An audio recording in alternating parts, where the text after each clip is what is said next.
ఒక ఇచ్చాదారి నాగిని 530 సంవత్సరాలుగా ఆలయానికి కాపలాగా ఉంచిన ఆలయం గురించి ఇప్పుడు చెప్పుకుందాం. ఆ నాగిని ఈ ఆలయాన్ని కాపాడుతుంది. మరి ఆ హరహర మహాదేవ భక్తులైతే మీరు కూడా ఈ కథను వినండి, తెలుసుకోండి. యూపీలోని కాన్పూర్లో ఒక ప్రత్యేకమైన ఆలయం ఉంది. ఇక్కడ పాముల జాతర జరుగుతుంది. కోరికలు తీర్చే సర్పమే ఇక్కడి శివాలయాన్ని కాపాడుతుందని ఇక్కడి వాళ్లంతా బాగా నమ్ముతారు. ఇప్పటి వరకు ఆ పామునైతే ఎవరూ చూడలేదు, కానీ ఆ పాము గుడి బయట ఉంటూ ఆలయాన్ని కాపాడుతూ ఉంటుందని ప్రజల నమ్మకం. ఈ ఆలయాన్ని శంకరాచార్యుల వారు ఎన్నో సంవత్సరాల క్రితం నిర్మించారని కూడా ప్రజలు చెబుతారు. కాన్పూర్లోని పట్కాపూర్ ప్రాంతంలో 100 ఏళ్ల నాటి ఖేరేపతి ఆలయం ఉంది. 200 సంవత్సరాల క్రితం దైత్య గురువు శుక్రాచార్య తన కుమార్తె దేవయానిని జజ్మౌ రాజు ఆదిత్యతో వివాహం చేశాడని నమ్ముతారు. ఒకరోజు శుక్రాచార్య తన కూతుర్ని కలవడానికి తన రాజభవనం నుండి బయటకొచ్చాడు. ఖేర్పతి ఆలయానికి కొద్ది దూరంలో ఆగి విశ్రాంతి తీసుకున్నాడు. ఈ సమయంలో అతను నిద్రపోయాడు. శేషనాగు తన కలలో కనిపించి ఇక్కడ శివలింగాన్ని స్థాపించాలని, ఎందుకంటే తాను ఇక్కడ నివసించాలనుకుంటున్నానని చెప్పాడు. ఒక్కసారిగా శుక్రాచార్యుని నిద్రకు భంగం కలిగింది. నిద్ర లేచిన తర్వాత శుక్రాచార్యుడు శేషనాగు కోరిక మేరకు అక్కడ శివలింగాన్ని స్థాపించి ఆలయాన్ని నిర్మించాడు. ఏదైనా సోమవారం, నాగపంచమి రోజున భక్తులు ఖచ్చితంగా ఆలయంలోని శివలింగాన్ని పూజించడానికి వస్తారు. ఈ ఆలయంలో శ్రావణ మాసంలో శివలింగాన్ని అందంగా అలంకరించి పూజలు చేస్తారు. ఇక్కడి పూజారి ఉదయం పూట ఆలయ తలుపులు తెరిచినప్పుడల్లా శేషనాగుని పైభాగంలో 2 తాజా పుష్పాలు కనిపిస్తాయి. అర్ధరాత్రి గుడి మూసేసిన తర్వాత ఏమవుతుందో, ఎవరు వస్తారో ఎవ్వరికీ తెలియదు. కానీ తెల్లవారుజామునే ఎవరు వచ్చి పూలు సమర్పిస్తారో ఎవ్వరికీ తెలియదు అని కూడా చెబుతారు. ఒకప్పుడు నానారావు పీష్వా ప్రతి సోమవారం ఈ ఆలయానికి పూజలు చేసేందుకు వచ్చేవాడని చెబుతారు. ఒకసారి బ్రిటిష్ సైన్యం వారిని వెంబడించి చుట్టుముట్టింది. నానారావు తప్పించుకుని ఖేడ్పతి ఆలయానికి చేరుకున్నాడు. వారిని పట్టుకోవడానికి బ్రిటిష్ సైన్యం ఆలయంలోకి ప్రవేశించిన వెంటనే అదే సమయంలో వందలాది పాములు నలువైపుల నుండి బయటకొచ్చాయి. వాటిని చూసి బ్రిటిష్ సైన్యం పారిపోయింది. ప్రతి సంవత్సరం నాగపంచమి నాడు ఈ ఆలయంలో పాముల జాతర నిర్వహిస్తారు.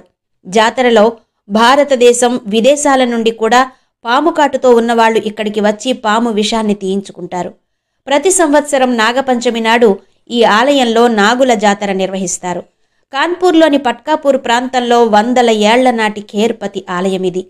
కాన్పూర్లో అనేక దేవతా ఆలయాలున్నాయి. నవాబ్గంజ్లో ఉన్న మా ఉజియారీదేవి ఆలయం ఎంతో గొప్ప కేంద్రం. ఈ ఆలయాన్ని మా శీతల శక్తిపీఠం అని కూడా పిలుస్తారు. బ్రిటిష్ కాలంలో అంటువ్యాధి వ్యాప్తి చెందుతున్నప్పుడు నానారావు పీష్వా కాలంలో ఈ ఆలయాన్ని నిర్మించారు. అమ్మవారి పాదాల వద్ద సమర్పించిన నీటిని మసూచి మరియు చర్మ సంబంధిత సమస్యల నుండి ఉపశమనం కలిగిస్తుందని నమ్ముతారు. 1857లో ఈ ఆలయం విప్లవకారులకు కేంద్ర బిందువుగా మారింది. ఆలయంలో అప్పట్లో నాటిన వేప, మర్రి చెట్లు ఇప్పటికీ ఇక్కడున్నాయి. ఉజియారి తల్లి కోరిన ప్రతి కోరిక నెరవేరుస్తుందని భక్తుల నమ్మకం. ఘటంపూర్లో నవరాత్రుల సమయంలో కూష్మాండదేవి ఆలయ ప్రాంగణం భక్తులతో నిండిపోయి కనిపిస్తుంది. రాష్ట్రంలోని ఏకైక కూష్మాండదేవి ఆలయం ఘటంపూర్లో ఉంది. ఘటంపూర్ పట్టణాన్ని స్థాపించిన ఘటందేవ్ రాజు గొర్రెల కాపరి కుధా ప్రసాద్కు అమ్మ కలలో తన జాడ చెప్పేసరికి ఆ స్థలాన్ని తవ్వి అక్కడ తల్లి విగ్రహం కనిపించిన చోట ఆలయం నిర్మించారు. ఆ తర్వాత స్థానిక ప్రజలు మాతా కూష్మాండను కుధాదేవి అని పిలుస్తున్నారు. కాన్పూర్లోని దక్షిణ ప్రాంతంలో ఉన్న బారాదేవి ఆలయం కూడా ఆ ప్రాంతంలో ప్రసిద్ధి చెందింది. ఈ ఆలయం నిర్మించిన ప్రాంతం పేరు కూడా బారాదేవి. ఇది మాత్రమే కాదు, కాన్పూర్ సౌత్లోని చాలా ప్రాంతాలకు ఆ పేరు పెట్టారు. దర్శనం కోసం వచ్చిన భక్తుడు తాను అనుకున్న కోరిక తీరి అక్కడ అమ్మవారికి సంచుల్ని కడతారు. బారాదేవిలో అత్యంత ప్రత్యేకత ఇది. ఎవరి కోరిక తీరుతుందో అతను మళ్లీ ఇక్కడికి వచ్చి తన కోరిక యొక్క సంచిని తెరుస్తాడు. ఆ సంప్రదాయం శతాబ్దాలుగా కొనసాగుతోంది. కాన్పూర్లోని జంగ్లీదేవి ఆలయంలో భక్తుల రద్దీ ఉంటుంది. ఏడాది పొడవునా భక్తులు ఇక్కడికి వచ్చినప్పటికీ నవరాత్రుల సమయంలో ఈ ప్రదేశానికి ప్రాధాన్యత మరింత పెరుగుతుంది. ఈ ఆలయానికి సంబంధించి అనేక ప్రత్యేకమైన నమ్మకాలున్నాయి. ఏ భక్తుడైతే అమ్మవారిని తన కోరికలు తీర్చమని అడుగుతాడో ఆ దేవత అతని కోరికలన్నీ తీరుస్తుందని చెబుతారు. విగ్రహం వెనుక ఉన్న కాలువలో ఇటుకను ఉంచి కోరికలు కోరుకోవాలి. ఆ తర్వాత ఆ ఇటుకను ఇంటి నిర్మాణానికి ఉపయోగిస్తే చాలా మంచి జరుగుతుందని నమ్ముతారు.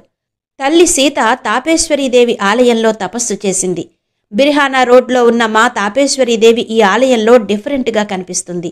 ఈ ఆలయ ప్రాంతంలోనే తల్లి సీతమ్మ లవకుశలకు జన్మనిచ్చిందని, ఆ తర్వాత ఆమె ముండన్ సంస్కారం కూడా ఈ ఆలయంలో నిర్వహించబడిందని చెబుతారు.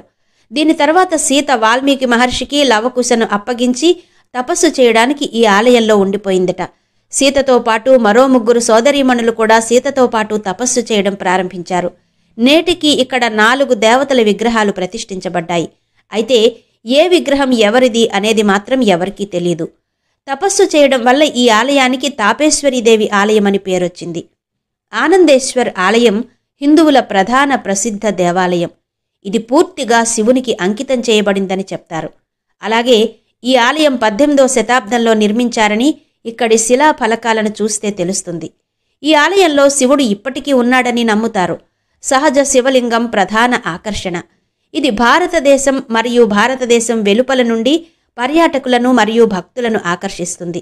ఆనందేశ్వర్లో శివరాత్రి పండుగను ఎంతో వేడుకగా జరుపుకుంటారు.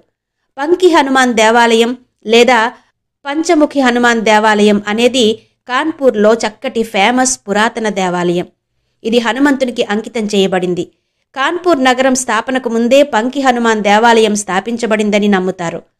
ఇక్కడ పంకీలో ఉన్న హనుమంతుడు దేవలోకం నుండి వచ్చిన బహుమతిగా కనిపిస్తాడు. భగవంతుని ముఖస్వరూపం రోజుకు 3 సార్లు మారుతూ కనిపిస్తుంది. తెల్లవారుజామున సూర్యోదయంతో స్వామివారి ముఖం బాల హనుమంతునిగా, మధ్యాహ్న సమయంలో యువకుడిగా, సాయంత్రం హనుమంతుడు మహాపురుషుడిగా కనిపిస్తాడు. మంగళవారం రోజుల్లో పంకి ఆలయాన్ని చూసేందుకు భారీ సంఖ్యలో యాత్రికులు తరలివస్తారు. కాశీ ఆలయాన్ని రావణ దేవాలయం అని కూడా అంటారు. ఇది కాన్పూర్లోని చాలా ప్రసిద్ధ దేవాలయం. ఇది కాన్పూర్ కైలాష్ మందిర్ లోపల శివారు ప్రాంతంలో ఉంది. భారతదేశంలో 5 రావణుడి ఆలయాలున్నాయి. 1890లో నిర్మించిన ఆలయం ఒకటి ఉత్తరప్రదేశ్లోని కాన్పూర్లో ఉంది. రావణ దేవాలయం 364 రోజులు మూసే ఉంచుతారు. కేవలం ఒక్క విజయదశమి రోజున ఉదయం 4-6 గంటలు మాత్రం తెరుస్తారు. జైన్ గ్లాస్ టెంపుల్ ఇక్కడ ఫుల్ ఫేమస్. కమల టవర్లోని ద్వారకాధీష్ ఆలయానికి సమీపంలో ఉంది. జైన దేవాలయం జైన మతం యొక్క అనుచరులకు అంకితం చేయబడింది. ఈ జైన దేవాలయం హస్తకళ అద్భుతంగా ఉంటుంది. అన్ని వైపుల నుండి గాజులతో అలంకరించబడి ఉంటుంది. ఆలయం చాలా పెద్దది కాదు, కానీ మీరు ఆలయంలోకి ప్రవేశించగానే ఆలయం లోపల అందంగా అలంకరించబడిన తోట మరియు విగ్రహాలు కనిపిస్తాయి.